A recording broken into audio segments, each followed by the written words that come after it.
reflexionar, sacudirme tanta técnica y comenzar el camino hacia Ítaca. ¿Qué es Ítaca? No es la meta, es el camino, lento y depurado, que exige de nuestra parte el que ustedes, queridos asistentes, expertos en seguridad y salud en el trabajo, se pongan en marcha para quitarse el velo de la mera técnica, de solo la técnica, y que comiencen a incorporar elementos inherentes a nuestra real condición humana.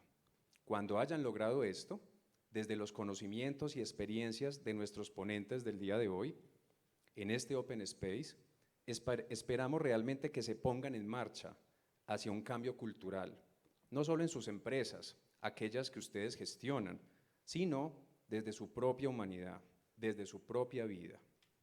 Cuando hayan comenzado este viaje, el de hacerse mejores, no para que nos paguen un dinero o para que nos reconozcan nuestro trabajo, realmente sentirán lo valioso que es hacer de nuestra vida laboral una obra de arte. Bienvenidos pues a este Open Space, un espacio de conversación en donde nuestros expertos dialogarán acerca de aquellos elementos en donde de aquellos elementos olvidados por la historia y que debemos recuperar. Así las cosas, Diego Hurtado expondrá a las humanidades y la ética como el eslabón perdido de la seguridad y salud en el trabajo. El profesor Omar Julián Álvarez nos hablará sobre el estoicismo para el mundo del trabajo.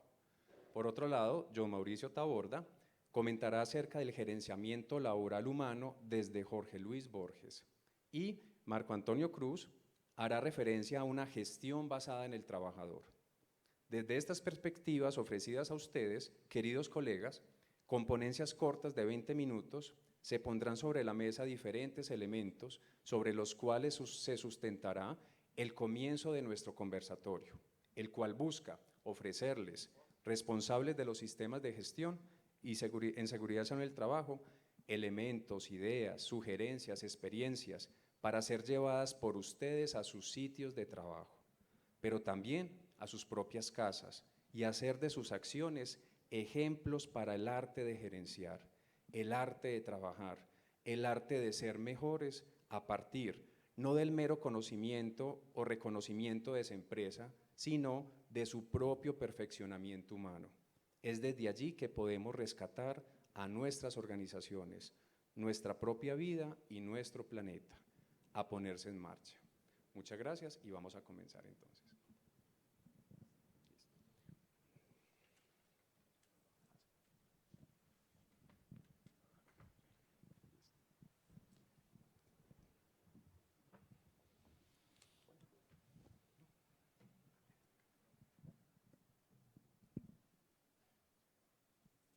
Les recordamos a todos el uso del tapabocas y el distanciamiento social.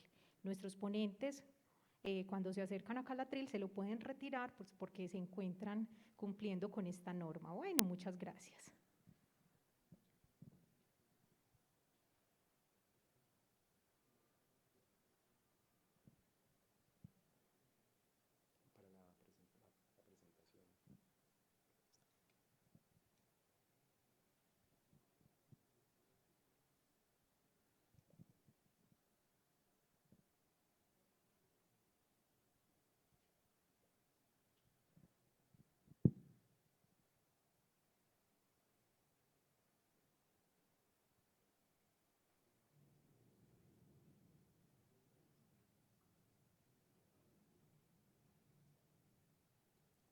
Muy bien. Bueno, bienvenidos a este espacio. Vamos a comenzar con la primera ponencia de 20 minutos, Humanidades y Ética, el eslabón perdido de la seguridad y salud en el trabajo. Podríamos comenzar con una frase de Francisco Rico en un libro que se denomina El sueño del humanismo, que dice de la siguiente manera: el hombre no tiene la fuerza del buey ni la rapidez del caballo, mas el buey y el caballo trabajan para él. Así, con la razón virtuosamente ejercida, domina la tierra, y puesto que la mente es efigie de Dios, también con la mente se aproxima al Hacedor. Cuanta más luz aporte al intelecto, gracias a las letras y el conocimiento, más se asemeja al Señor. Cuanto más embellezcan el lenguaje, más se apartará de las fieras. De tal modo, se hará efectivamente más hombre. Con esta frase quería comenzar. Con esta frase quería comenzar como apertura, como inicio a este conversatorio. Y es importante indicar que nosotros desde el mundo de la gestión, pues gestionamos a partir de unos propósitos, unos objetivos y unas metas organizacionales. Vamos a gestionar en general 3 cosas: recursos, procesos y personas. Me parece que la gestión de los recursos y los procesos lo tenemos muy bien estandarizado en nuestras organizaciones en general, ¿cierto? Sin embargo, me parece que la gestión de las personas como que no está tan bien estandarizados, a nosotros que nos gusta tanto estandarizar nuestros procesos en las organizaciones. Entonces, es una invitación al logro de las metas organizacionales en nuestras empresas, gestionar a las personas, y yo creo que de eso se trata este conversatorio. Muy bien. Tenemos algunos datos importantes. El Observatorio de la Seguridad y Salud del Trabajo de Enfermedades Laborales y Accidentes en el 2020 indicó, por ejemplo, cómo los afiliados al Sistema General de Riesgos Laborales ha tenido un aumento significativo, ¿cierto? O sea, la cobertura ha sido sustancialmente positiva o ha estado en aumento. La tasa de accidentes de trabajo, si bien ha habido una disminución, siguiente por favor, siguiente, muchas gracias. Entonces, la tasa de accidentes de trabajo ha tenido un aumento progresivo. En este último año tuvo un descenso, posiblemente COVID. Sin embargo, es claro de que la tendencia en aumento de la accidentalidad pues, ha sido progresiva, pero vemos también una tendencia a la disminución, ¿cierto? Posiblemente situaciones como COVID, como lo decía. Pero si vamos a enfermedades laborales, esa sí ha tenido una tendencia claramente positiva. Vamos con la siguiente. Esa sí ha tenido una tendencia a un aumento. En mucho tiempo ha estado como en silencio el diagnóstico de la enfermedad. Sabemos que diagnosticar enfermedad no es tan fácil como diagnosticar accidente de trabajo. Sin embargo, sigue presente la enfermedad. Entonces, sigue presente la accidentalidad, sigue presente la enfermedad laboral. Siguiente, ¿cierto? Las muertes relacionadas con el trabajo también siguen presentes, ¿cierto? Tenemos unos descensos, pero seguimos hablando de que se nos siguen muriendo los trabajadores en nuestro país por relaciones con el trabajo. Siguiente. Entonces, ¿qué ocurre entonces? ¿Qué ocurre? Parece que tanta técnica no está resolviendo del todo la accidentalidad y la enfermedad. Pareciera que tanto estandarización que tenemos en nuestros procesos, tantas matrices, tantos procedimientos, no han mostrado significativamente una reducción como sí lo mostró, por ejemplo, la vacunación masiva mundial. Eso sí fue evidente que los índices mundiales de enfermos por COVID mejoró drásticamente. Sin embargo, entonces, cuando uno empieza a ver de que llevamos muchos años hablando de gestión de los riesgos, y seguimos hablando todavía de que se nos siguen accidentando los trabajadores, se nos siguen enfermando, se nos siguen muriendo, pues entonces uno se empieza a plantear cosas. Es importante reconocer que la técnica ha mejorado nuestros procesos, porque o si no estaríamos desbordados quizás. Sin embargo, creo que hay algo que está pasando. Vamos con la siguiente. Entonces, un premio Nobel de Economía, Edmund Phelps, en el 2014, indicó lo siguiente. Abro comillas: hoy a las economías les falta espíritu e innovación. El mercado laboral no solo necesita más competencias técnicas, sino que requiere un número cada vez mayor de habilidades blandas o soft skills, como la capacidad de pensar de modo imaginativo, de elaborar soluciones creativas para desafíos complejos y adaptarse a las circunstancias cambiantes y nuevas relaciones. Por ello, un primer paso necesario es reintroducir las materias humanísticas en los institutos y en los currículos universitarios. Entonces, me llama mucho la atención porque es precisamente un premio Nobel de Economía indicando o invitando de que una de las soluciones importantes en el mundo, de lo económico, del capitalismo de hoy, del mundo laboral de hoy quizás, es pensar en reintroducir las materias humanísticas. El estudio de la literatura, la filosofía y la historia será una inspiración para que los jóvenes busquen una vida plena, una vida que incluya hacer aportaciones creativas e innovadoras a la sociedad. Entonces, no lo digo yo, lo dice un premio Nobel de Economía que invita precisamente a introducir, a invitar a otro tipo de materias, otro tipo de asignaturas al mundo del capitalismo. Entonces, vamos con la siguiente diapositiva. ¿Qué es el humanismo? Empecemos por ahí. ¿Qué es el humanismo? Significó la educación del hombre de acuerdo a su verdadera forma humana.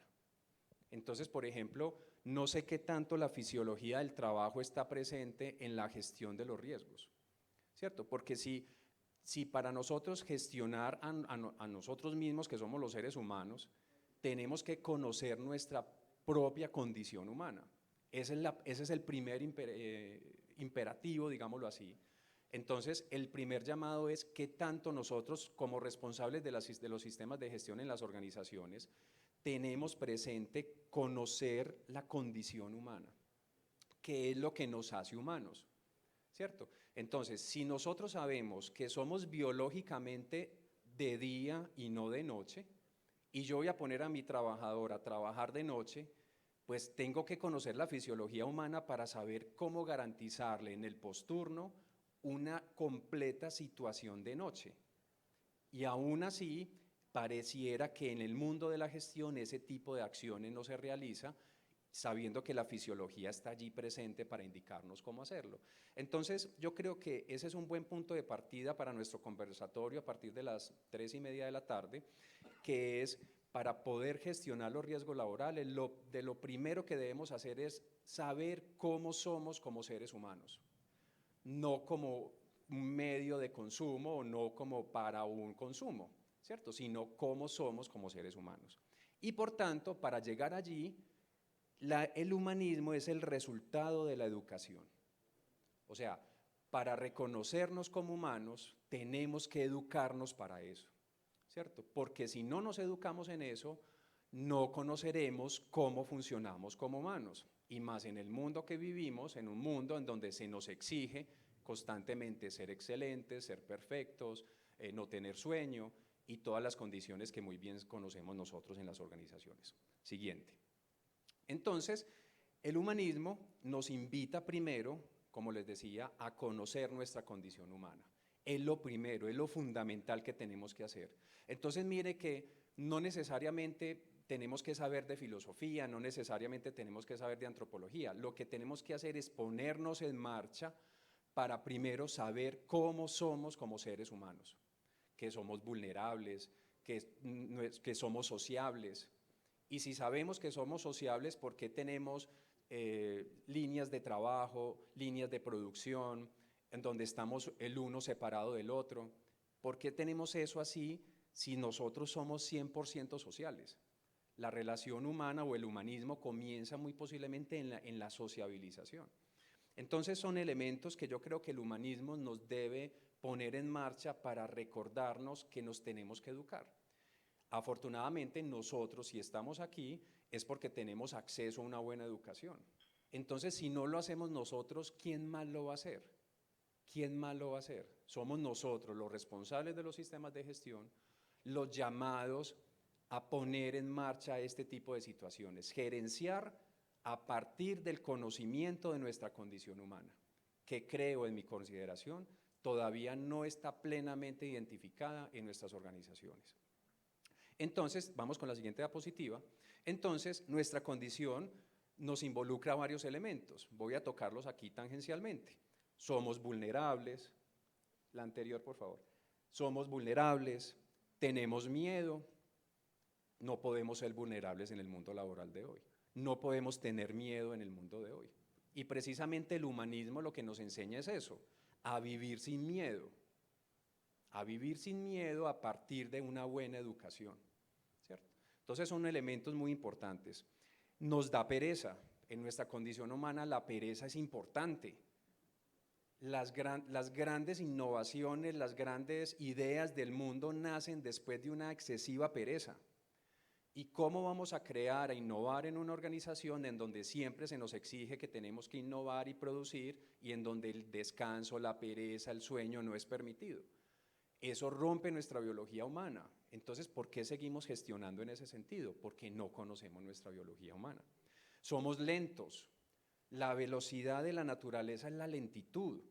Ustedes cuando ven que un árbol se desarrolla rápidamente o una planta, eso toma años, miles de años quizás, hacer la tierra, hacer el agua, eso toma muchos años. La velocidad de nuestro planeta es la lentitud y nosotros vamos en una permanente velocidad, ¿cierto? Y después nos preguntamos por qué nos enfermamos, ¿cierto? Pero no, para eso está la gestión del riesgo psicosocial, que esa no soluciona la situación. Entonces, cuando empezamos a meternos en el mundo de la bioética, cuando empezamos a meternos en el mundo de las humanidades, empezamos a entender que estamos rompiendo muchos principios naturales. Y eso es lo que nos está acabando como seres humanos y acabando nuestro planeta. Somos flexibles y muchas veces nuestros protocolos, nuestros procedimientos son algo rígidos, ¿cierto? Somos seres totalmente flexibles, resilientes, ¿cierto? Somos sociales totalmente, somos seres de rituales. Los rituales se perdieron, vamos a hablar un rato en el conversatorio sobre los rituales. No suele hacerse rituales al inicio de la jornada laboral, ¿cierto? No se hacen los rituales, eso ya no tenemos tiempo para ritualizar. Una conversación, un café, el mirarnos, eso ya no hay como mucho tiempo para eso. Y nos gobiernan las emociones. Eso hace parte de nuestra humanidad, las emociones hacen parte. Vamos a hablar un poco de cómo moderar esas emociones más adelante. Entonces, ¿cómo se acomoda todos estos elementos en nuestro mundo laboral? ¿Cierto? Vamos con la siguiente diapositiva. ¿Cuál es la consecuencia de todo esto? La enfermedad. Como no nos adaptamos, queremos adaptarnos obligatoriamente a modelos, a matrices, a estándares en aras de una producción, pero finalmente no somos capaces de cumplir con esas metas porque no somos biológicamente capaces para eso. Somos el resultado de generación tras generación. Y con la llegada de Taylor, del mecanicismo, el Fordismo, el tecnicismo, por allá a finales de 1800, cambiamos nuestra forma de vivir y ya no vivimos y trabajamos, sino que ya vivimos para trabajar. Y la consecuencia de ello es la enfermedad. Vamos con la siguiente. Entonces, definamos también qué es la ética. Pues la ética, según Adela Cortina, que es una autora que me gusta mucho española, es la forja del carácter, ¿cierto? Es la forja del carácter. ¿Para qué forjamos nuestro carácter? Para tomar decisiones prudentes, ¿cierto? Vamos en el conversatorio a hablar un poco más adelante sobre qué es la ética y qué es tomar esas decisiones prudentes. Vamos con la siguiente.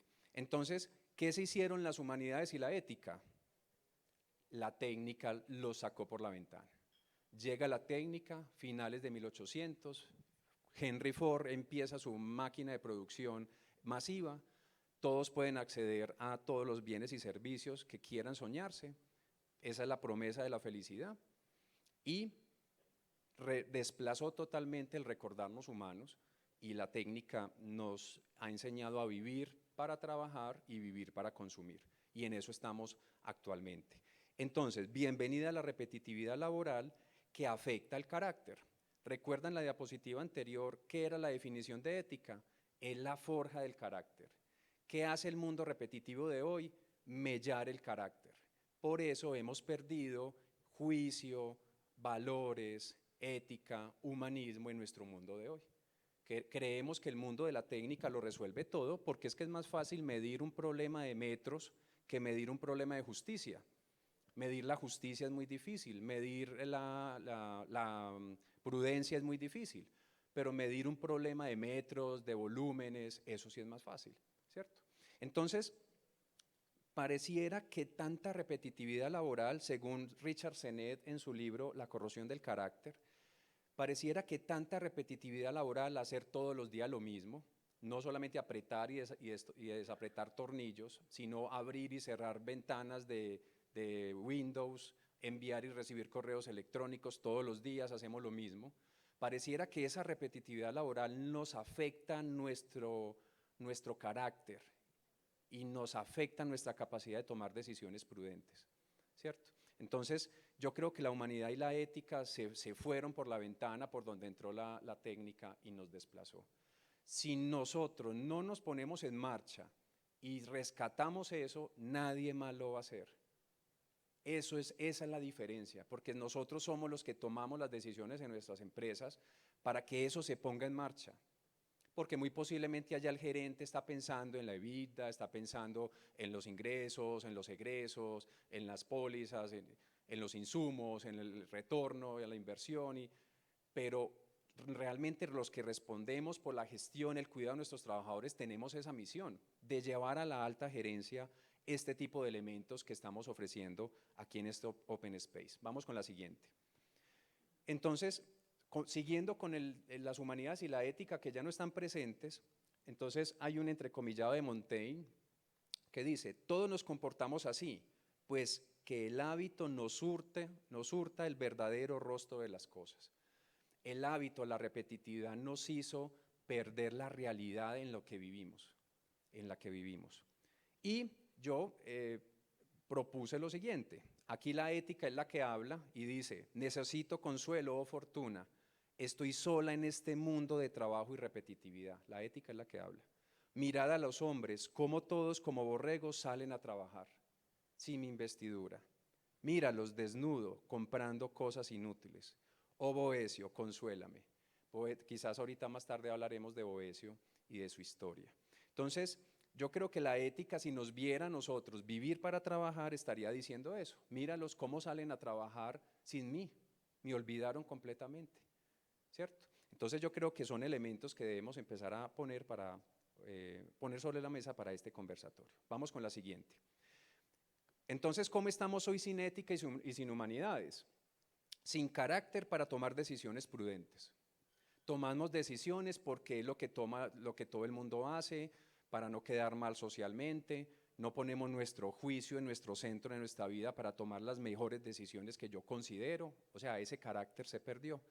Vivimos con miedo de vivir y de ser pobres. Hay un libro que se llama Trabajo, Consumismo y Nuevos Pobres de Zygmunt Bauman, en donde explica muy claramente cómo vivimos con el miedo de perder nuestro trabajo, perder nuestra posición social, con el miedo de ser pobres, con el miedo de bajar de estrato social o estrato socioeconómico. Obligados a ser perfectos. Nos levantamos por la mañana con la necesidad de autoexplotarnos. El coreano Byung-Chul Han tiene muchos libritos muy interesantes. La Sociedad del Cansancio es uno de ellos, que les recomiendo que lean. Y ahí indica cómo hemos constantemente nos levantamos para autoexplotarnos. Y si estamos haciendo pereza, no podemos hacer pereza porque tenemos que rendir y producir. Viviendo para consumir. Ya no vivimos para desarrollarnos, para forjar nuestro carácter, que si yo tengo estas habilidades para desarrollarlas, no. Vivimos es para trabajar, para ir a gastarnos el dinero a un centro comercial llenos de autocuidado. Esa palabra de autocuidado sí que la escuchamos en el mundo del COVID y ahorita vamos a mirar si el autocuidado es lo mismo que cuidado de sí. Sin autonomía, entre más nos vamos de la casa, más autonomía perdemos. Quemados laboralmente, llenos de enfermedades, obligados a ser felices y creyendo que somos felices. Esa es de alguna manera la vida que yo planteo, una vida sin humanidades y sin ética. Vamos con la siguiente.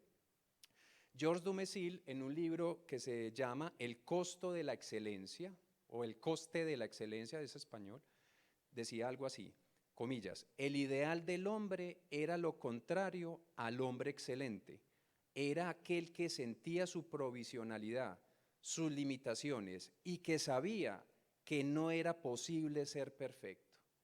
¿Cómo esta frase nos llega en una organización en donde todo tiene que salir bien y todo tiene que salir perfecto, alejándonos de nuestra condición humana, en donde la imperfección siempre puede estar presente porque somos el resultado de nuestros errores, no somos el resultado de éxitos permanentes. Vamos con la siguiente. Una frase de Boecio, de la Consolación de la Filosofía, que le dice, y creo que esta es la frase más importante del librito de la Consolación de la Filosofía. Le dice la filosofía a Boecio, que está encarcelado injustamente, y habla con él. La filosofía le dice: ¿por qué buscáis los mortales en el mundo la felicidad que se encuentra en vuestro interior? Os confunde el error y la ignorancia. Voy a mostrarte brevemente la esencia de la felicidad suprema. ¿Existe para ti algo más valioso que tú mismo? Nos dedicamos educándonos para trabajar en el mundo laboral, para volvernos expertos en el mundo laboral, pero no dedicamos tiempo para nosotros mismos. Yo creo que allí es una invitación muy poderosa de Boecio para este conversatorio. La siguiente, por favor. Entonces, he planteado acá algunos elementos, hemos ya tenido algunas definiciones y empezamos a entender algunos elementos muy concretos. Entonces, con mis compañeros de mesa, si quiere, para que hagamos un breve, sacar unas conclusiones, 5 minuticos, para que por favor nos acompañen. Entonces, he puesto algunos elementos allí.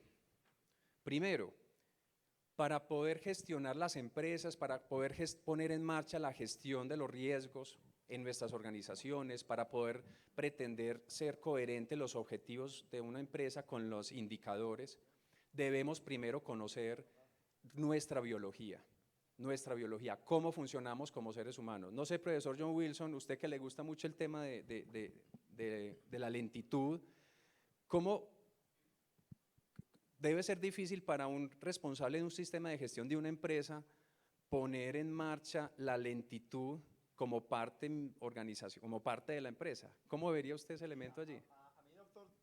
A mí, doctor Diego Hurtado, me seduce mucho esa invitación al humanismo, y más que al humanismo, a las condiciones reales y cotidianas que habitamos los seres humanos y de las cuales jamás podemos desprendernos cuando llegamos a la fábrica, a la empresa, a la industria, a la universidad, a la oficina, ¿cierto? Pero es que pareciera que uno tuviera que ser la persona débil, la persona llena de problemáticas en la casa, en el transporte, cuando voy para la empresa, y cuando llego a la empresa me convierto en una especie de Superman o de Iron Man.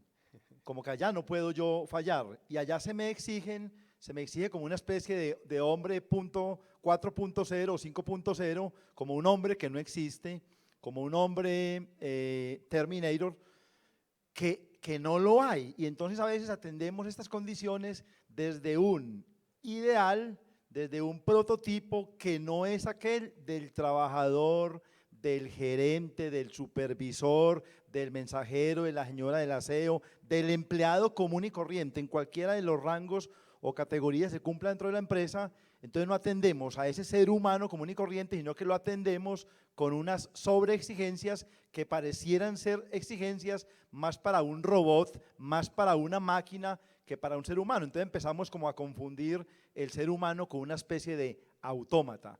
Entonces ese llamado a mí me parece vital y me parece que es el centro de la cuestión hoy en día en el reto, yo creo, de las oficinas de recursos humanos, el reto de los gerentes, el reto de los rectores, para el caso nuestro que estamos en una universidad, el reto de los empresarios, de los CEOs, cómo volver a repensar el trabajador, el empleado, en cualquier categoría que esté, con cualquier salario que tenga, con cualquier formación que tenga, en esta invitación que usted nos hace a volverlo a ver como lo que es, y no dejaremos de ser seres humanos.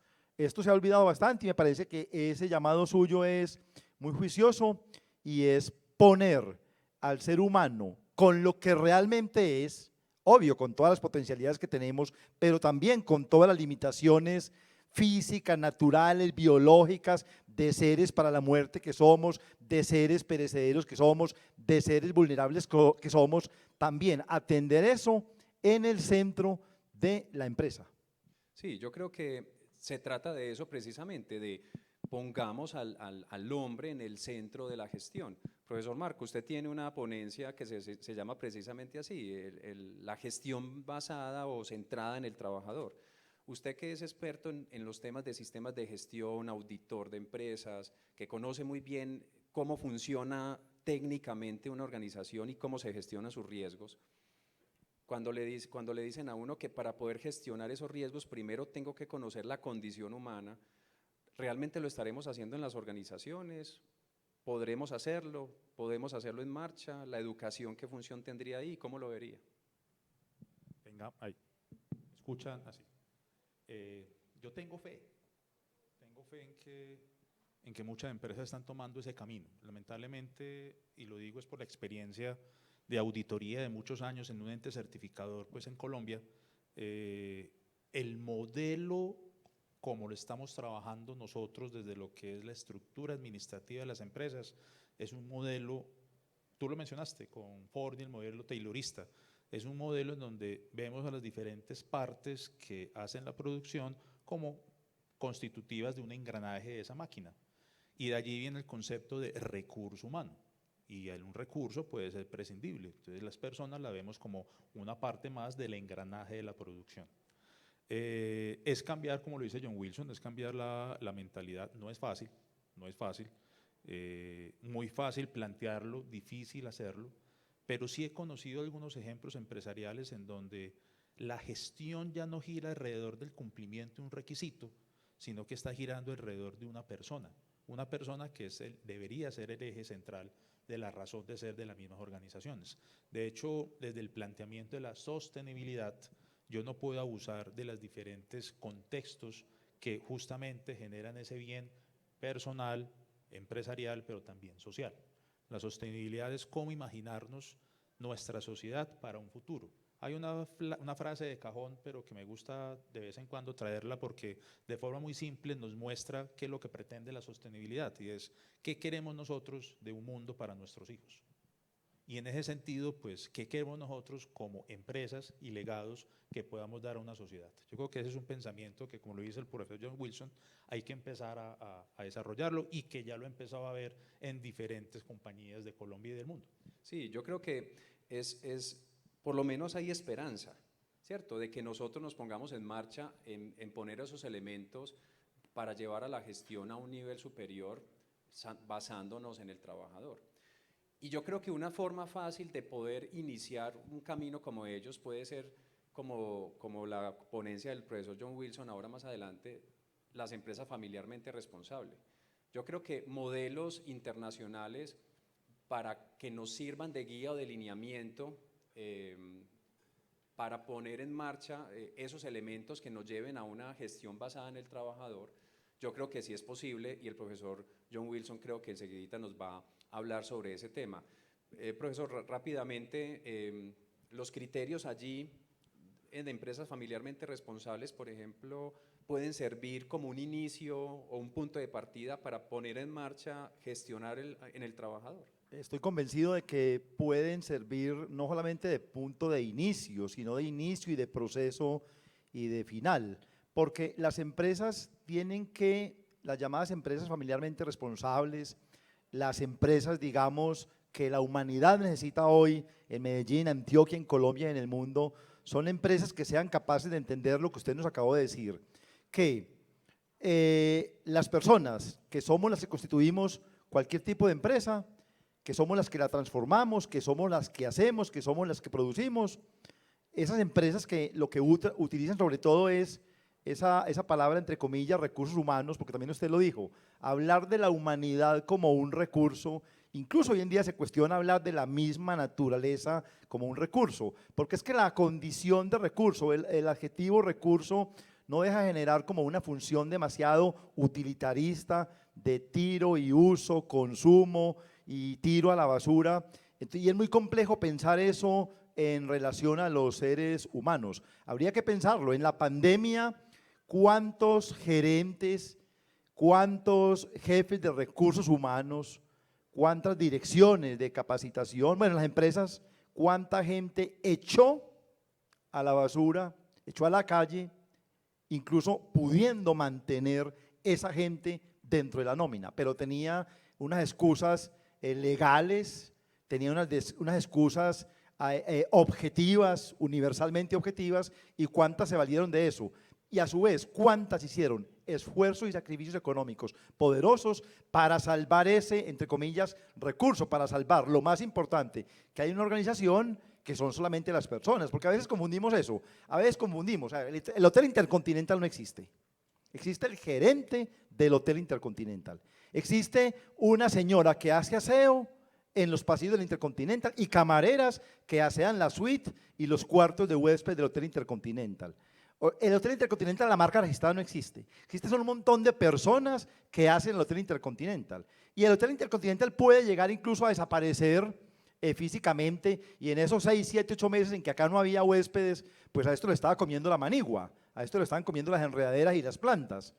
Y muchos gerentes, pues lo que hicieron es, digamos, descuidar también, así como en la infraestructura física, descuidar aquello que es indescuidable, que son las personas que luego iban a retornar a este hotel. Pues pongo el ejemplo del hotel porque estamos acá, y que las personas que iban a descuidar era lo que yo como gerente más tenía que cuidar, porque las personas luego van a llegar, ahí sí como solemos decir, con la camiseta puesta a sacar los líquenes, la humedad, las telarañas, a poder volver a poner a punto el hotel.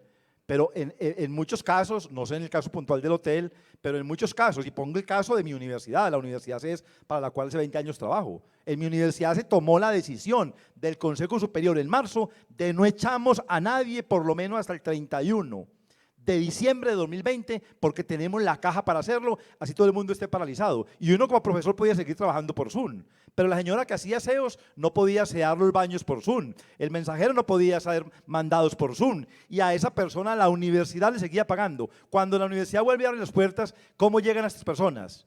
Contentas, agradecidas porque fueron tratadas con humanidad, fueron respetadas en un momento de vulnerabilidad de la pandemia, y entonces, pues no es el caso de tenernos un caso que indudablemente es un caso de éxito según el Ministerio de Educación Nacional. ¿Por qué la Universidad CES, como universidad privada, es la universidad que más estudiantes atrajo y que menos estudiantes perdió en pandemia? Sí, profesor John Wilson. Entonces, yo creo que aquí ya tenemos algunos elementos a modo de resumen de la primera ponencia que he realizado. Vamos entonces con la siguiente ponencia, 20 minuticos, y vamos a hacer un nuevo mini conversatorio y vamos a seguir la dinámica. Cuando ya terminemos todas las ponencias, haremos un receso y ya después realizaríamos al final de la tarde ya el conversatorio en pleno con todos ustedes. Entonces, nuestra próxima ponencia.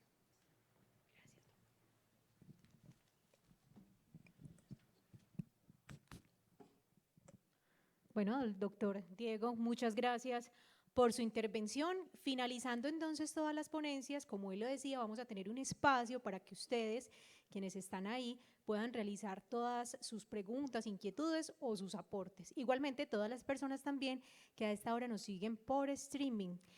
Durante 27 años, la Corporación de Salud Ocupacional y Ambiental ha trabajado por llevar a cabo jornadas académicas para la actualización, análisis y reflexión de los conceptos de los profesionales del sector, liderando procesos de innovación.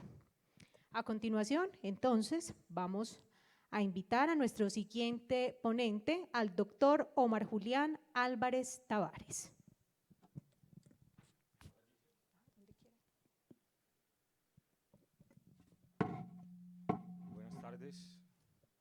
Buenas tardes.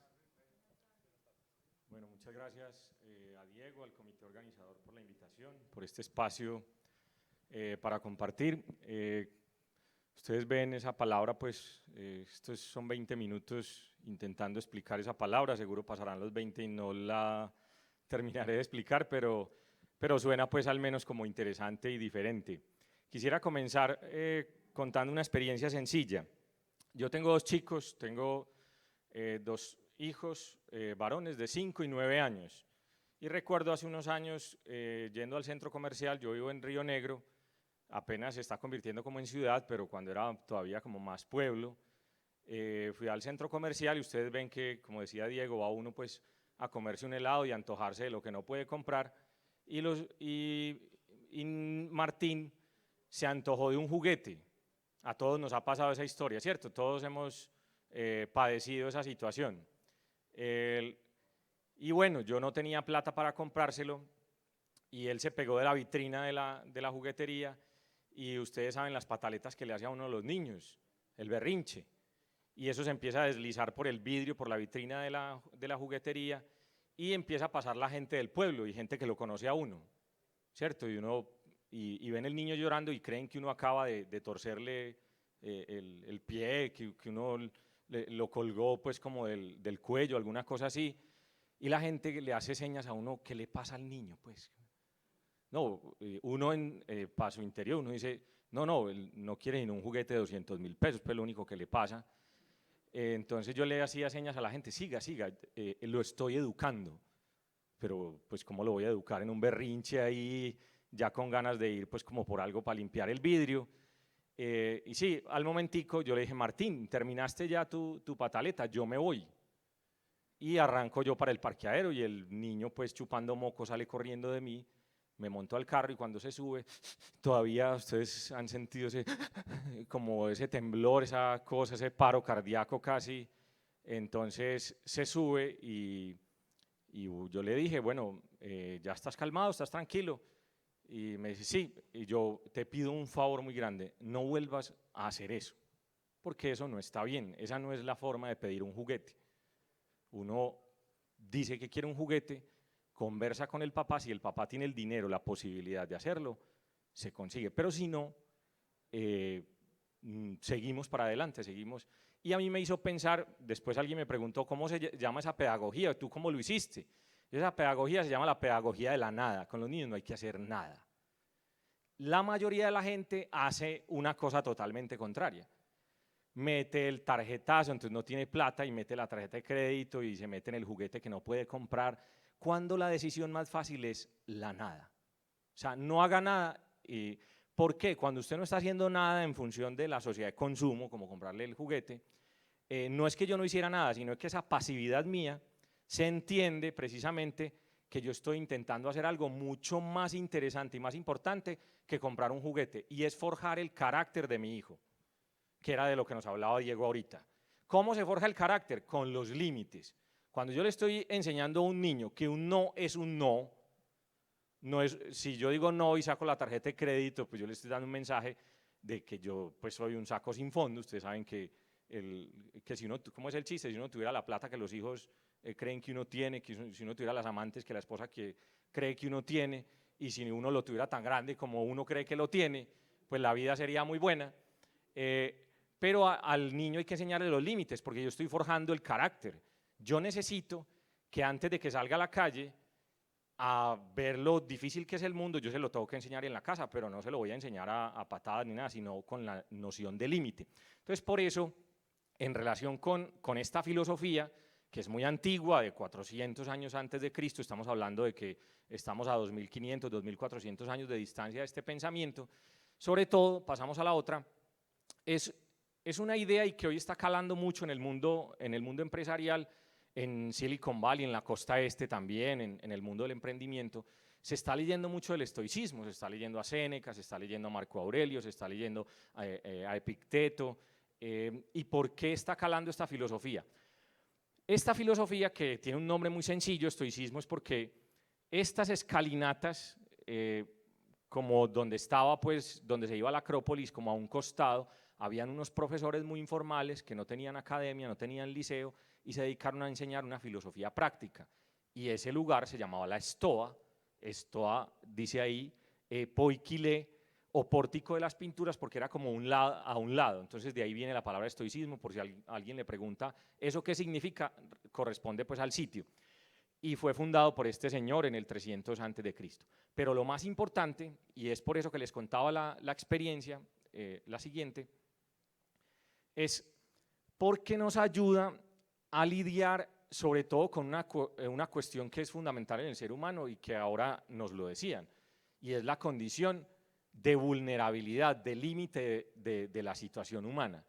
Si algo hay que enseñarle a un niño, y ustedes saben a veces que tratar a un cliente y tratar a un empleado es como tratar a un niño. No les han hecho berrinches, no les han hecho pataletas. La gente en las empresas, yo que he pasado por varias universidades, llevo 25, la gente hace pataletas, porque el regalo de Navidad no era lo que se esperaba. vea este regalo, como si las empresas estuvieran obligadas a dar algún regalo y hacen berrinches con el regalito que le dieron. Y vea lo que dieron ahora en el Congreso, y es que una sombrilla. O sea, la gente va a ser pataleta siempre, pero la persona que está delante, que está educando, que está forjando el carácter, tiene que decir, como aquí hay una economía responsable, como somos una empresa familiarmente responsable, tenemos que ponerle límite a las cosas, límite a los gastos innecesarios, a los caprichos, a gerenciar para uno solo. Yo a veces lo digo en las universidades, tenemos que hacer una universidad para todos, no una universidad a la carta, porque uno, a veces la gente quiere que uno le enfoque todo su servicio, toda la urgencia en seguir el capricho de una persona. Entonces, lo más importante de esta filosofía y que ellos descubrieron era que la filosofía, y en general sirve como concepto filosófico, sirve para enfrentar las situaciones más inesperadas, las situaciones trágicas, todo lo que al ser humano le viene de una manera intempestiva y que a veces no puede controlar y no puede medir. Entonces el estoicismo sobre todo se enfocó en llegar a una educación, a permear, a darle al ser humano un carácter que le permita comprender qué cosas están bajo su control y qué cosas no puede controlar. Entonces, ¿qué puedo yo controlar? Puedo controlar ser rico. Le pregunto a mis estudiantes, ¿qué puede hacer uno para ser rico? Por ahí una niña me preguntó un día, me dijo, casarse con un rico. Yo respondió muy bien, es una vía muy rápida. Esta sociedad, con este exitismo exacerbado, con un montón de youtubers diciéndole a uno todos los días que haga empresa, que se vuelva multimillonario, que usted puede comprar un helicóptero, un avión para que se vaya detrás de Maluma o se devuelva con él o lo que sea, ese exitismo exagerado puede ser que esa corriente del mundo, que esa situación de éxito, de confort, puede que no necesariamente sea una condición que todos tengamos que asumir. Y si no tenemos que ser ricos. ¿Ustedes creen que un planeta puede soportar que todo el mundo sea rico? No lo puede soportar, los recursos naturales no pueden soportar. Y a todo el mundo le estamos diciendo que, o sea, ni siquiera desde el punto de vista racional ni matemático es factible que todo el mundo sea rico. Y todo el mundo quiere ser rico. Las redes sociales le están diciendo a todo el mundo, sea interesante para que sea influencer y se gane la plata sentado en su casa haciendo videos. Todo el mundo está haciendo esfuerzos grandísimos por volverse interesante. Ahorita ya nos lo dijeron sobre la condición humana. El ser humano per se ya es interesante. No haga nada para ser interesante, que usted ya lo es como ser humano. Es lo mismo que uno tiene que hacer para ganar enemigos. ¿Ustedes qué tienen que hacer para ganar enemigos? No hagan nada y se los van a ganar. No hagan absolutamente nada. Por vestir como visten, por hablar como hablan, por vivir donde viven, por haberse casado con quien se casaron, por tener los hijos que tienen, el apellido que se les dio, la pobreza que trajeron en su descendencia, por eso van a ser odiados. No hay que hacer nada para ser odiado. Entonces, transmitir esto, transmitir esta filosofía, este carácter, este temple, y una cosa muy bonita ahora que citaban a Adela Cortina, las personas tienen carácter, las organizaciones también. Y como las organizaciones tienen carácter, lo que nosotros tenemos que transmitir no es un montón de formatos y un montón de normatividades, porque ustedes no ven que la gente deja guardadas las normas en la casa. Les enseñamos un protocolo de bioseguridad, cómo cambiar un cuadro, cómo organizar un cuadro en la empresa, que se ponga las gafas, que se ponga todo, que utilice el martillo de la manera adecuada, y en la empresa lo hace bien. Pero cuando se va a la casa y le piden que cambie el corazón de Jesús de la sala para la habitación, lo hace sin ningún tipo de elemento de bioseguridad y se pincha un ojo y se lo daña. ¿Y qué te hace pensar eso? Que la persona en la empresa adoptó una regla porque está siendo vigilado, o sea, una cultura de la vigilancia, pero no una cultura del autocuidado, porque si tuviese el carácter, la impronta, la capacidad y la autonomía para darse cuenta de que esos protocolos están en función de su propia existencia, lo seguiría haciendo también en la casa.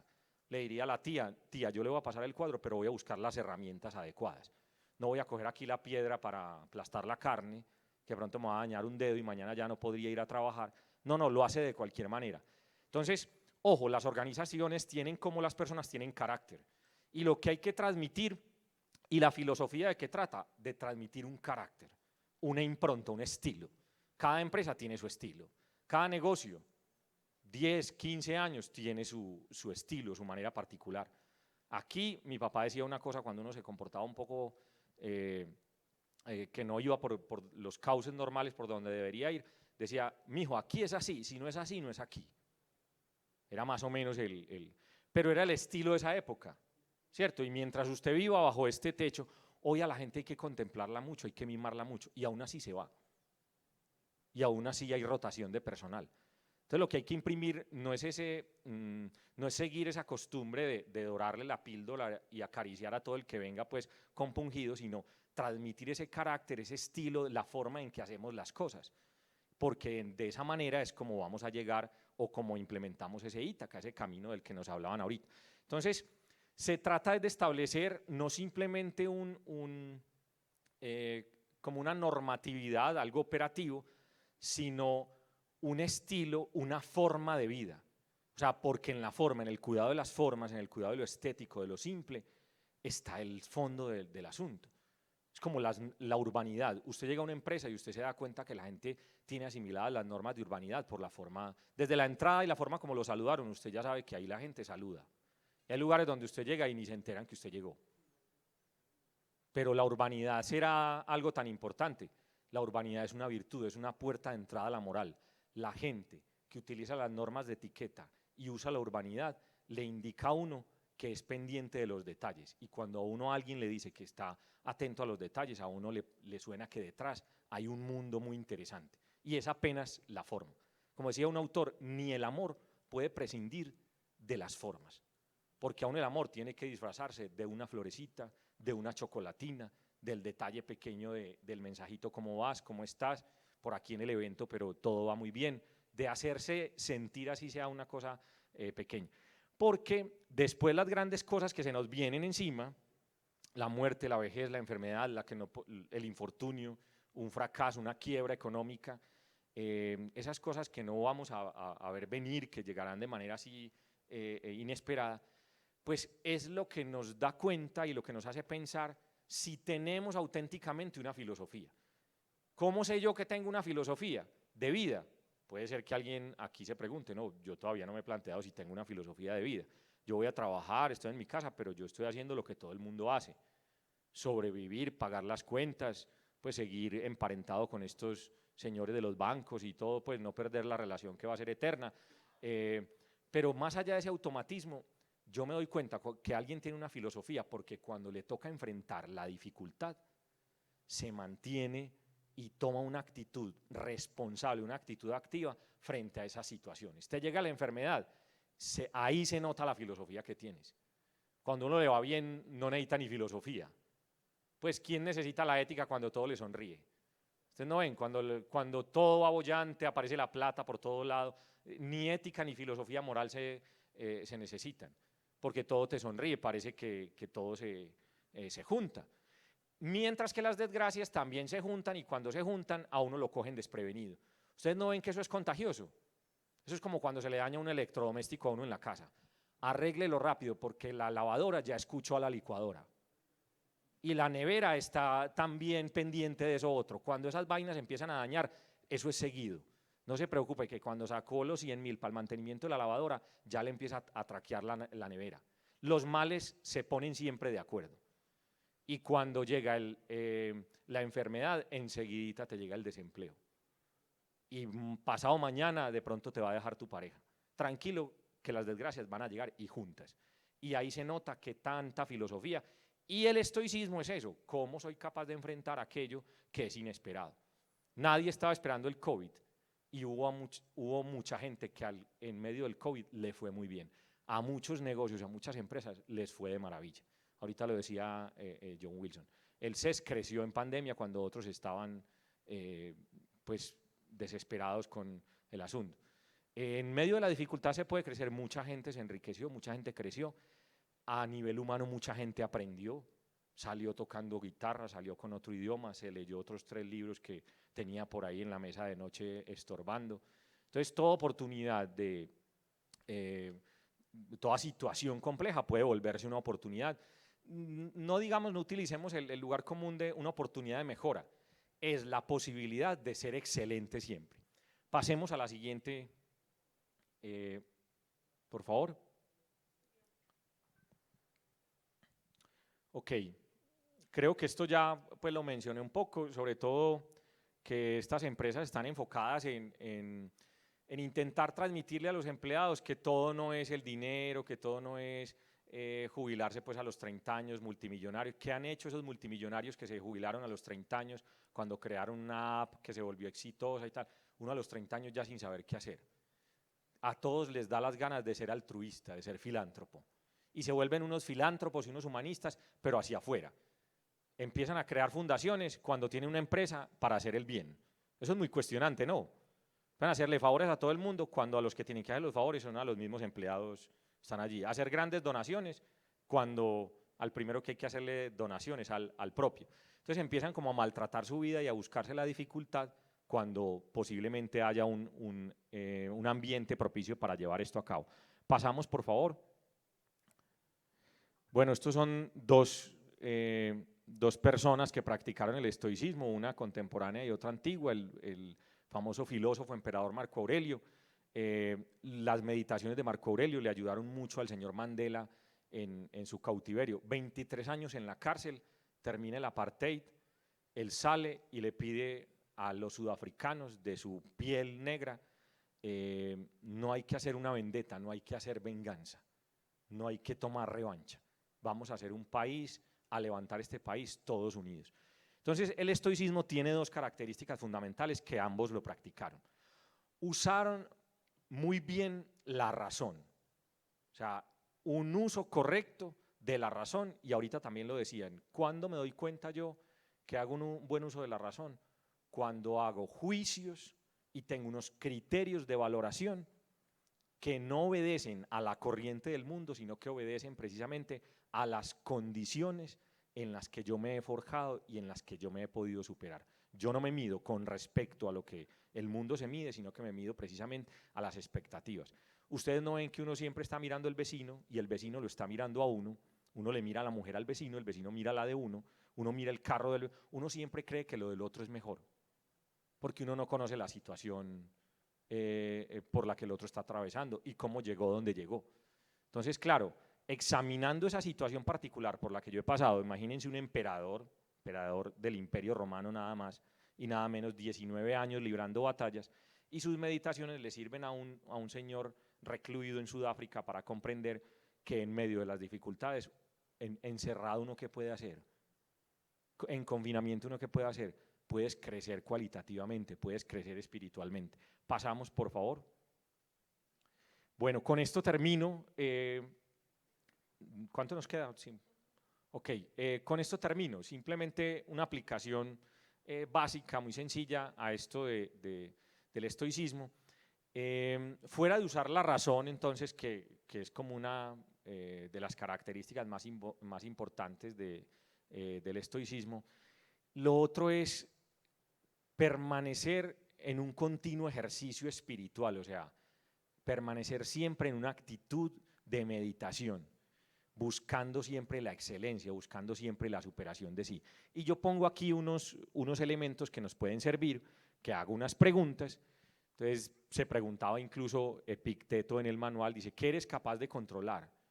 ¿Qué podemos controlar? La ira, de pronto, el genio, ¿o no? A uno lo frotan y a mí mismo le sale el genio.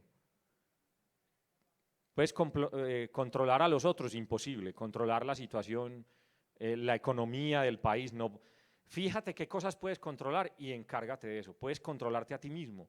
Es muy fácil manejar una empresa de 500 empleados, lo difícil es manejarse uno mismo. Es más fácil el dominio del otro que el dominio de sí. Entonces es un primer planteamiento de la practicidad del estoicismo. Segundo, la virtud es el verdadero progreso. La excelencia de uno mismo, no la excelencia del otro. El otro está librando sus propias batallas, el otro está librando sus propias conquistas, está intentando llegar a otros imperios. El mío, el reino mío, el imperio mío, ese es en el que yo debo trabajar y evitar esas comparaciones porque siempre nos impiden ver las cosas en perspectiva. Hay una cosa, ese tercer punto que me ayuda mucho, yo llevo 25 años de profesor y cuando a mí me dicen hoy día, y lo hablábamos en estos días con los colegas, yo les preguntaba, ¿conocen a esta estudiante? Ahí mismo todos sabían de quién les estaba hablando. Cuando yo tengo un estudiante que es excelente, ante el excelente la memoria aparece. De los excelentes todo el mundo se acuerda, con nombre y apellido. Entonces les dije yo, ¿se acuerdan de la niña Laura Baker? Laura, no, pues es que es sobradísima. Pero yo no tengo en cada grupo 40 Laura Baker. Tengo una. Pero yo soy profesor de los 40, no solo de Laura. Entonces, los excelentes saltan, sobresalen inmediatamente. Y una de las cosas que el estoicismo pide en el mundo empresarial es aprender a crear grupos de trabajo, porque en comunidad es que podemos llegar a ser excelentes. Ustedes miren sus empleados, uno dice, ay, si todos fueran como Gabriel, si todos hicieran lo que hace Carlos Andrés, pero es que todos no son Carlos Andrés, la historia de Carlos Andrés, la vida de Carlos Andrés, no. Entonces uno quisiera clonar a ese estudiante o clonar a ese trabajador. Lo que pide el estoicismo es, crea grupos de trabajo porque entre todos vamos a llegar a ser excelentes. Uno solo llega más rápido, ¿sí o no?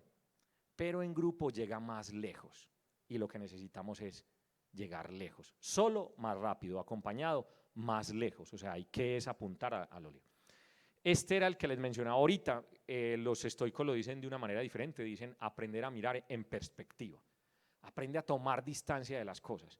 Y esto tiene que ver mucho con las emociones. Hoy que hay un manojo de emociones y sentimientos exacerbados, uno ya no le puede decir nada a nadie. Ustedes no ven, bajo el Fordismo, el Taylorismo, a una persona la regañaban y aún así seguía 40 años en una empresa, moviendo la misma máquina, haciendo la misma cosa. Hoy uno, ¿cómo le digo? ¿Qué carta le mando? ¿Con qué corazón le hablo? Una sensibilidad a flor de piel que uno no sabe cómo tratar a la gente. Lo que pide el estoicismo es, toma tiempo para decir las cosas.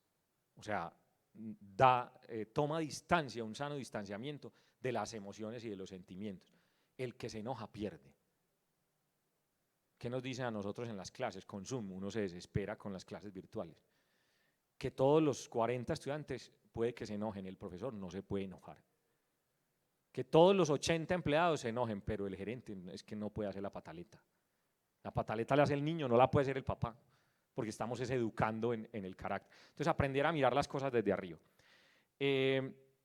Y este último asunto es de cómo reaccionar ante las situaciones.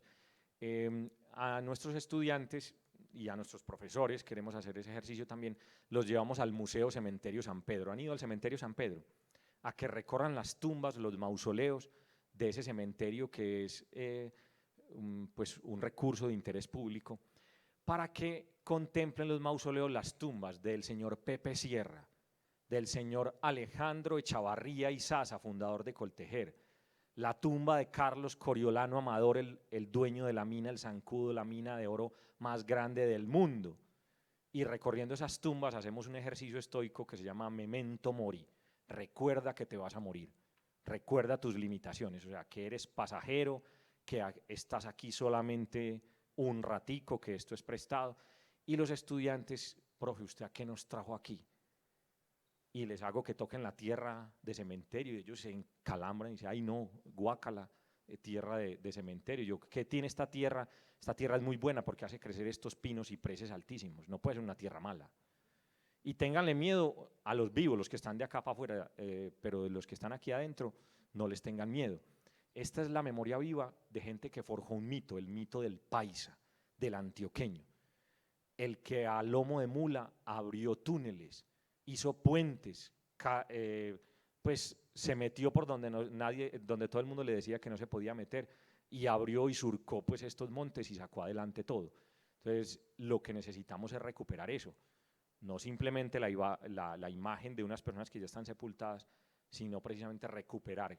Siempre hay la posibilidad de encontrarnos en la memoria viva de alguien que lo ha hecho mucho mejor que nosotros y que ha hecho cosas excelentes, y siempre vamos a tener en las organizaciones gente excelente que le tenemos que decir a los demás disimuladamente o formando equipos de trabajo, vea, este es el hombre, o sea, aquí está la persona con la que podemos trabajar. Muchas gracias.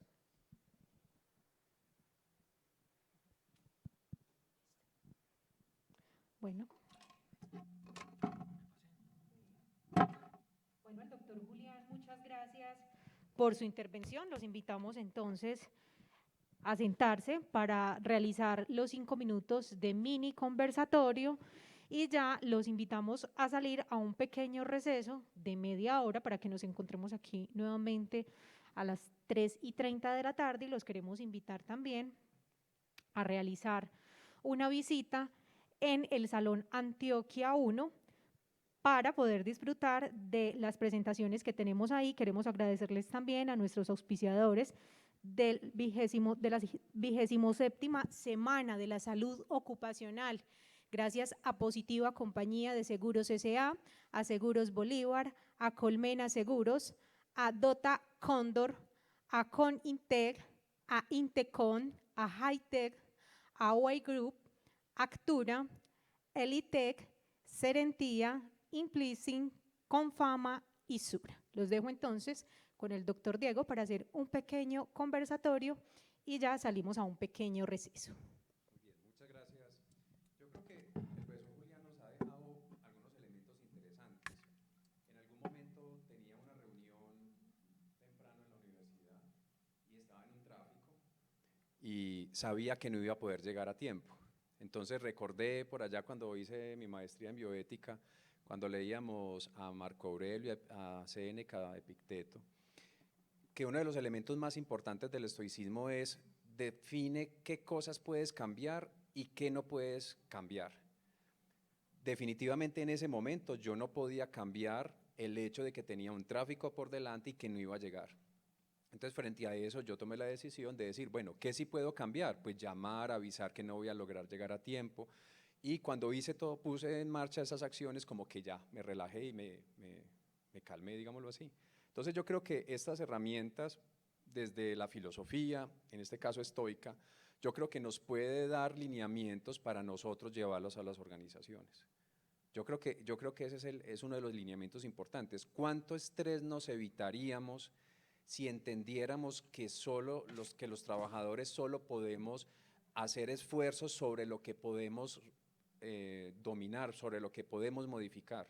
Pero aquellas cosas que no podemos modificar definitivamente no están a nuestro alcance y frente a ellos tenemos que tomarlo con calma. No sé, profesor yo Mauricio, ¿qué opina usted de cómo el estoicismo podría ser llevado a las organizaciones si nosotros nos aproximáramos a esas lecturas, digámoslo así? Bien, muy buenas tardes para todos. Muchas gracias nuevamente a Diego por la invitación. Uno de los principios del estoicismo, y que va muy en la línea de lo que nos acaba de compartir Julián, es la epogé. Una palabra como rara, pero que podríamos traducirla como la capacidad de suspender el juicio. Se refiere a darnos un tiempo entre lo que percibimos, lo que vivimos, lo que sucede y cómo juzgamos eso.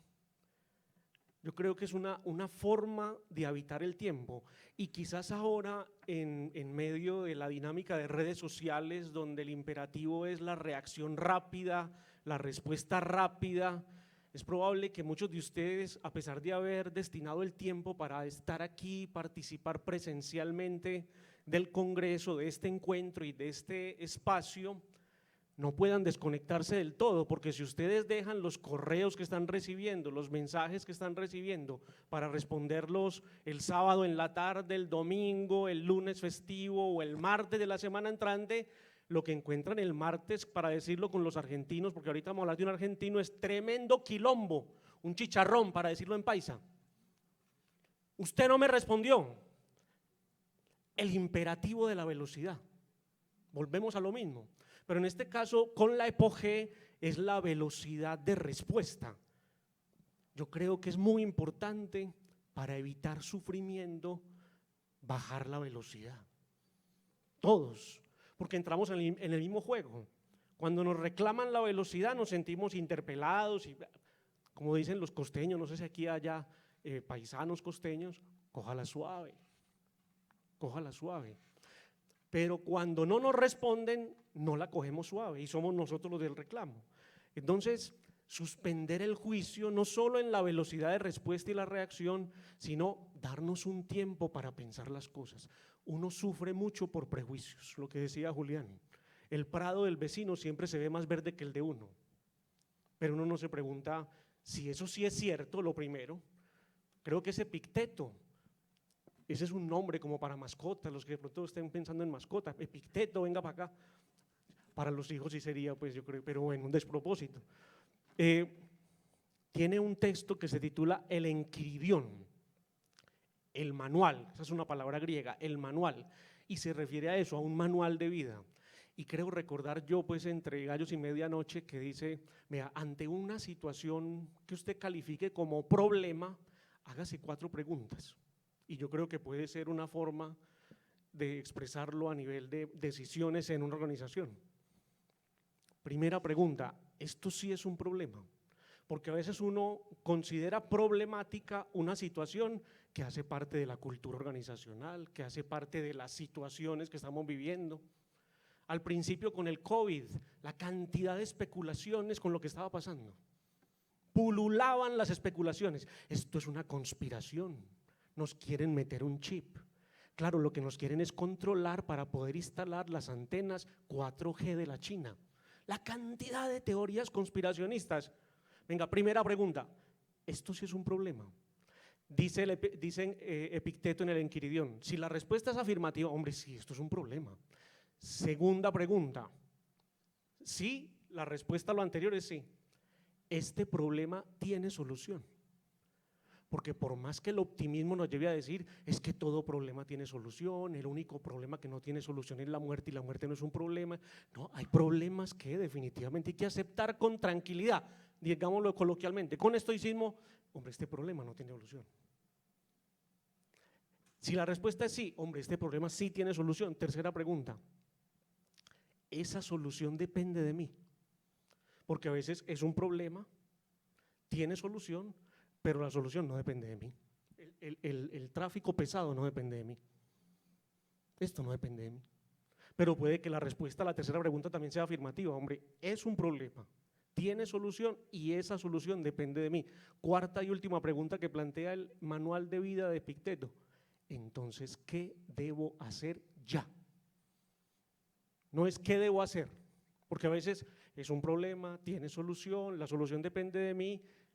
Yo puedo hacer algo, pero no lo hago ya. Y entonces cuando el problema va creciendo, escalando, se vuelve el quilombo, se vuelve el chicharrón. Yo creo que el estoicismo es de las propuestas filosóficas más vigentes y lo vimos pues con lo que nos acaba de compartir Julián. Qué pena haberme extendido tanto en la respuesta, pero… Perfecto, sí, yo creo que se trata de eso. Nosotros somos los que llevamos estas nuevas ideas a nuestra alta gerencia en las organizaciones. Nosotros somos los que nos educamos, así como la alta gerencia se educa en sus menesteres, pues yo como responsable de un sistema de gestión que entiendo de que debo conocer la condición humana, pues yo soy el que me pongo en marcha en mi educación, conociéndome cómo funciono como ser humano. Entonces, tener herramientas como las que planteó Julián desde el estoicismo, pues me es necesario ponerme en marcha en educarme qué dice el estoicismo para mirar yo cómo puedo llevar esas herramientas a las organizaciones. Por ejemplo, en los equipos de trabajo, en la comunicación, hacer ese filtro de las 4 preguntas yo creo que puede ser una buena metodología.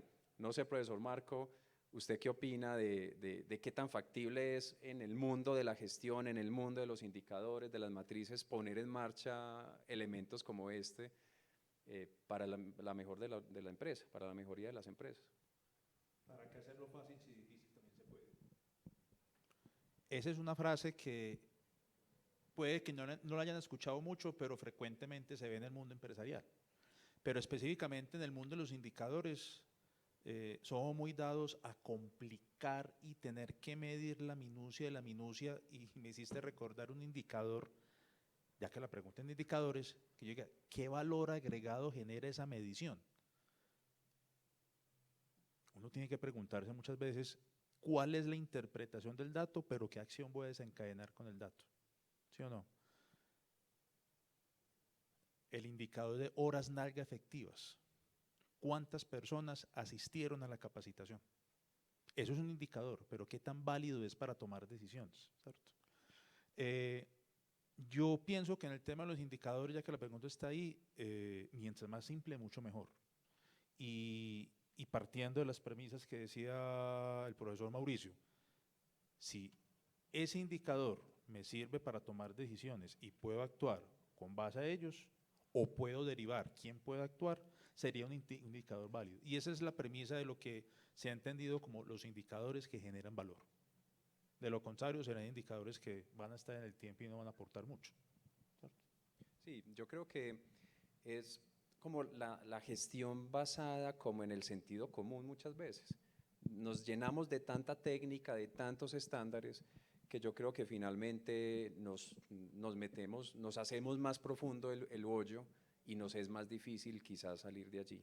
Entonces hemos planteado con estas dos ponencias elementos que quiero que ustedes pongan en marcha en sus organizaciones, que ustedes planteen cómo llevar la gestión del miedo, cómo llevar la prudencia, cómo llevar la educación, ahorita más tarde hablaremos un poco más de ello, cómo llevar el estoicismo eficaz a nuestras organizaciones, a nuestra gestión, pensar sobre el tema de comunicación. Yo creo que estamos gestionando sin conocer nuestra condición humana y por ello seguimos hablando de accidentalidad, de enfermedad, por eso seguimos desechando residuos tóxicos a nuestros mares, se siguen muriendo nuestros animales, porque no estamos pensando con nuestra condición humana. Entonces yo creo que ese es el gran reto de lo que llevamos de este conversatorio con lo que hemos planteado, profesor. A mí me parece, doctor Diego, también que el estoicismo es el antónimo de la velocidad, de la aceleración. Y yo creo que tenemos un mundo, y obviamente también un mundo empresarial, como parte del mundo, que va a 1100 kilómetros por hora, que va con la velocidad del Dreamliner, del A330. Y yo creo que de la velocidad deriva lo peor. Ya más temprano dijimos que la naturaleza procede lenta, que no se puede forzar el crecimiento de un niño, ni tampoco de una semilla, ni tampoco de un árbol. Y yo creo que de las grandes velocidades siempre quedan los grandes choques, las grandes colisiones, y tomamos decisiones muy, muy aceleradas todos los días cada uno de nosotros, en nuestras pantallas, en nuestras oficinas, con respecto a nuestros subalternos, con respecto a nuestros jefes. Tomamos decisiones emocionales, asistidas por la razón a veces, la razón como una forma también del mundo de las emociones, muy, muy rápidas, y yo creo que un buen antónimo del estoicismo es la velocidad. Yo creo que la velocidad funda el olvido, así lo dice, volviendo a Argentina, que ahora vamos a escuchar hablar acá de un escritor argentino. Yo creo que, como dice la película argentina, la velocidad funda el olvido, y la velocidad es muy buena en los olímpicos, en las maratones, pero la velocidad en el mundo de las relaciones, que es el mundo que tenemos sobre todo en las empresas, mundo de relaciones, tejido de relaciones entre personas, creo que hace mucho daño y desde siempre se nos ha dicho que no es buena consejera. Complemento con lo que estaba planteando John Wilson, que se me vino a la mente algo. Hay un autor que hace poquito ha tenido varios bestsellers, el historiador israelí, Yuval Noah Harari, y él en un libro que llama Animales a dioses, en sus planteamientos iniciales, habla del multitasking o la multitarea, y de cómo las personas que inicialmente las valoramos porque tienen la capacidad de hacer muchas cosas al mismo tiempo, realmente es una regresión de la capacidad cognitiva. ¿Por qué lo plantea en términos de regresión? Ya que los animales, en sus momentos prehistóricos, el ser humano antes del Homo sapiens sapiens, está hablando de hace 20.000, 30.000 años, tenía que estar pendiente de tantas cosas de su entorno para no morir en el camino. Y en ese multitasking creo que se ha perdido algo que es el ocio creativo. Digo que no es tanto la pereza como lo plantean ahora, sino el ocio creativo, esa capacidad, como decían los griegos, de sentarse, de pensar y poder crear. De hecho, hoy una de las competencias que deberían desarrollarse en todos los estudiantes, pues esperan los trabajadores, es la capacidad de crítica, la capacidad de comunicarse, la capacidad de crear. Creo que esas son algunas competencias que ahorita lo hablaban como competencias blandas. Es un reto en donde repensar la persona pero más allá de aquella que tiene la capacidad de hacer muchas cosas, sino la que sea capaz de enfocarse y poder tomar unas acciones que sean realmente productivas. Porque para eso están las máquinas, pero hay cargos o hay desempeños que como personas, como esa capacidad de autodeterminarse, pues pueden tomar acciones a partir de pensar un momento, hacer un alto en el camino y respirar 2 o 3 minutos y volver a retomar. Creo que eso se ha perdido por ese afán de producción, ese afán de la excelencia, el afán de cumplir metas, de cumplir horarios, etcétera. Yo creo, perdón, es tan urgente la necesidad de pensarlo lento que nosotros ahí en la Universidad CES, para el otro año estamos pensando hacia el mes de marzo o abril, un simposio que justamente vamos a llamar así, urgente, ser lento, porque creo que es necesario empezar a valorar el profundo precio que tiene la lentitud. Y yo creo que pensar la lentitud, repito, en nuestras prácticas relacionales, de jefe hacia subalterno y de subalterno hacia jefe, a la hora de un despido, a la hora de una contratación, a la hora de buscar el reemplazo para alguien que se jubila. Es decir, yo creo que instalar la lentitud en la vida corporativa, en la vida empresarial, en la vida industrial, en la fábrica, yo creo que puede ser un valor y creo que es un valor que viene o deviene de la fuente del estoicismo. Perfecto, entonces creo que tenemos muchos elementos, como lo repetí ahora. Hablar de lentitud en el mundo laboral parece una utopía, sin embargo eso hace parte de nuestra condición humana y mientras nosotros no nos pongamos en marcha en iniciar ese tipo de elementos en nuestra gestión, yo creo que vamos a seguir hablando de indicadores, pero también vamos a seguir hablando de regresión en nuestra forma de vivir y en nuestra forma de comunicarnos con nuestro planeta. Entonces, tenemos algunos elementos, los invitamos entonces a que continúen con nosotros, vamos a hacer un pequeño descanso de 30 minutos, nos vemos acá a las 3:30. 3:40. 3:40, para que por favor entonces continuemos con las siguientes ponencias y sigamos con el conversatorio. Entonces, hasta pronto. Listo. Gracias, doctor, y gracias a todos nuestros ponentes. Los invitamos entonces a tomar una pequeña pausa activa y visitar la muestra comercial de nuestros patrocinadores. Allí encontrarán información de interés de Positiva, Compañía de Seguros S.A., Seguros Bolívar, Colmena Seguros, Dota Cóndor, Cointec, Intecom, Hightech, YGrab, Actura, Alitec, Serentía, Implesing, Confama y Sura. Los invitamos entonces a disfrutar de esta muestra comercial en el Salón Antioquia 1. Y reitero también la invitación a quienes están conectados en streaming para ver el video tutorial y así poder disfrutar de la mayor cantidad de presentaciones y participar por medio del chat que está siendo atendido en tiempo real por nuestro equipo. Nos encontramos entonces a las 3:40 nuevamente aquí en el Salón Medellín.